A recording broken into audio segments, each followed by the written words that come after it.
Yeah, yeah, yeah, yeah. Because I'm happy, I'm a Muslim, that's what makes me happy, and that's the truth.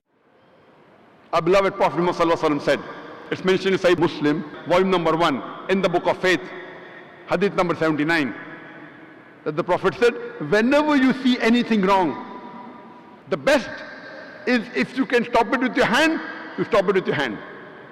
If you cannot stop it with your hand, then stop it with your tongue. If you cannot stop it with the tongue, the least you can do is curse in your heart. And then you will be the lowest level of mu'min, the lowest level of believer.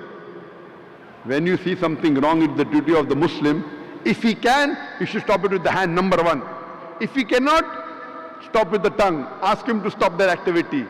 If he cannot, the least he can do is curse in his heart, then he is the lowest level of believer, the lowest level of mu'min.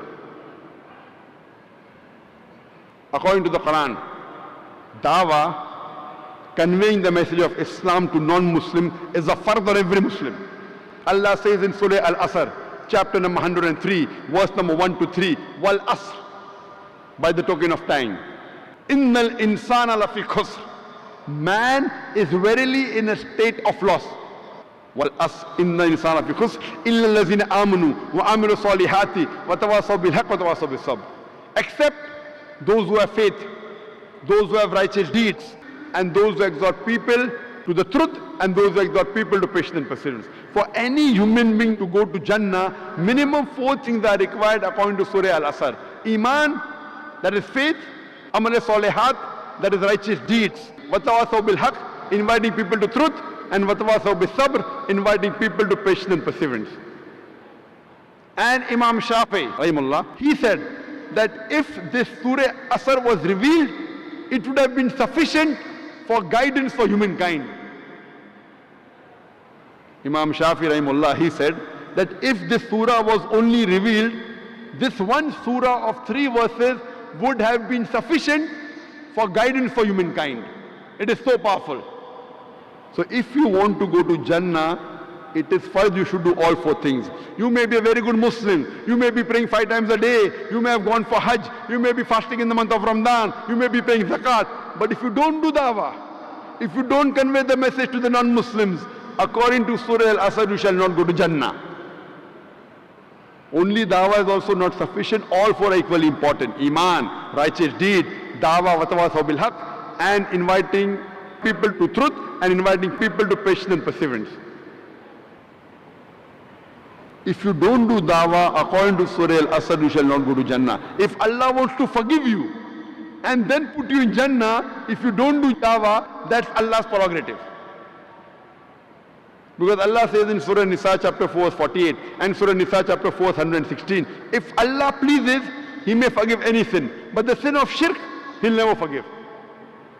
The biggest sin in Islam for any human being is the sin of shirk, associating partners with Allah.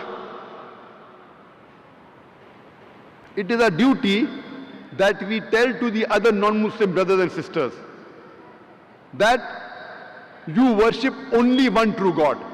And Allah shows you a way in the Quran, in Surah Al-Imran, chapter 3, verse 64, in how to do dawah, how to convey the message of Islam, how to do jihad, strive and struggle with the non-Muslims with the Quran. Allah says in Surah Al-Imran, chapter 3, verse 64, Kul ya ahlal kitab, say, O people of the book, ta'alaw ila kalimatin sawa'im bayna baynakum, come to common terms as us and you. Which is the first term? Allah na'budu illallah, that we worship none but Allah. Wala nushrika bihi shay'an, that we associate no partners with Him. Wala yattakhiz dunabad arbaban min dunillah, that we erect not among ourselves lords and patrons other than Allah. Fa'in tawallaw, if then they turn back, faqulu shahadu, say bear witness, bi anna muslimun, that we are Muslims bowing our will to Allah. This verse of the Quran shows you a way how to do dawah. Come to common terms as between us and you. We were taught beautiful things by this man, Prophet Muhammad, may peace be upon him. He taught us to love and to care for each other. That is the sunnah of the chosen one. Loving for your brother what you love for yourself